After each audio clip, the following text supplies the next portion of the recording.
So a few years ago, a load of trees were planted along the west cliff here by the sea, and unfortunately a load of them didn't get looked after. So what I've done is I've asked people to sponsor a new tree, and I've got all the new trees and I'm going to be replacing the dead trees.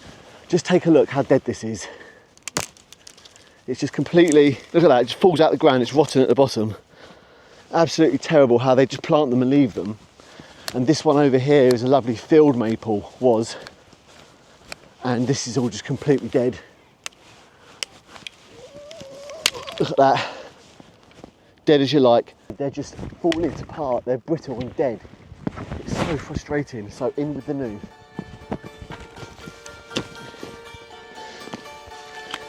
Right, 1 down, 7 more to go.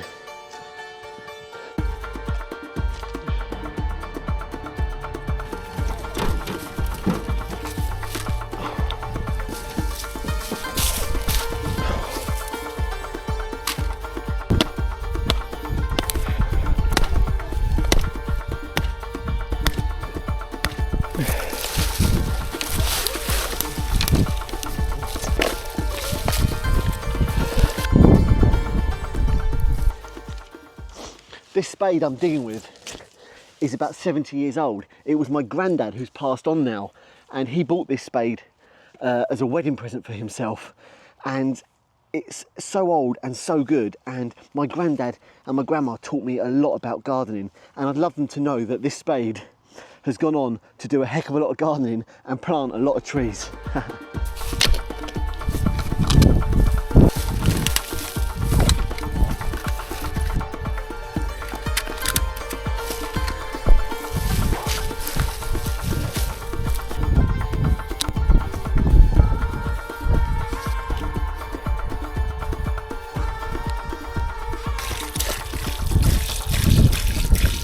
And what I did was I asked people for £30 each, and that's given me enough money to buy some trees with a good bit of discount from the supplier, Archer's Low.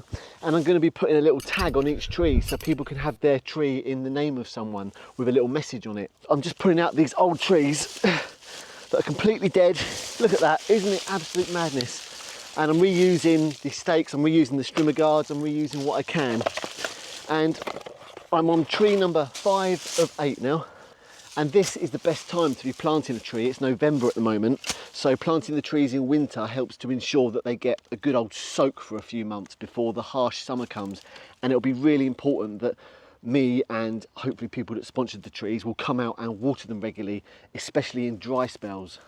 And I've just come across this. This is the irrigation hose. Can you see all the little holes in it? Perforated hose. And I'm reusing these as well. And the importance of this is it gets water. You can pour the water down this hole and it gets the water straight down to the root of the tree. And because if you pour water on top, it can often run off. So if you have got an irrigation hose, it's a lot more efficient. So where I find them, I'm reusing them. And also something I want to point out is that I'm digging a square hole. Now, we always plant trees in square holes. And the reason for that is, you see this plant in a pot. Well, if I plant this tree into a circular hole, what can happen is the roots will just continue to go round because this existing soil is very compact. So by digging a square hole, the roots will kind of meet a corner and then penetrate, whereas if it was circular, they would just keep going round. So square holes are really important, and you need to take the grass up and get rid of that, and you can put the grass upside down in the bottom of the hole as well so that the nitrogen breaks down and it gives a bit of feed to the roots of the tree. What I'm doing now is I'm putting on a strimmer guard, and this is really important in public places because the people who cut the grass are absolutely obsessed and they rarely have any sort of botanical training, and they strim right up to the base of the trunk of the tree, and that strimming damages the tree a lot and it causes infection to set in as well. So by putting the strimmer guard on, you offer a bit of protection from the strimmers, but still strimmers cut through the strimmer guards. It's an ongoing battle. This tube is for sort of when you help grow it from a sapling. I just leave that on. That's quite good if you've got like rabbits in the area, but we haven't here. So I put this strimmer guard on, and then I start to fill it back with soil. We don't want to get too much soil around the very base of the trunk. If I had mulch, I'd be putting mulch on once it was done. I'd be doing a donut of mulch around it. I'm just putting these ties on now. Now, the ideal way to plant a tree is with a few stakes, a metal cage around it, and Hessian strap's quite good to tie between the stakes and the tree, but I'm just sort of making do with what I've got and with what money I can afford to buy the extra bits like these straps. So I'd like to have more straps on here, but this will do for now. And you know, I can always come back and do more little alterations, but it's really important to get these straps on there to give the tree a bit of a support. And a bamboo cane just doesn't cut it. You need proper stakes, you really do.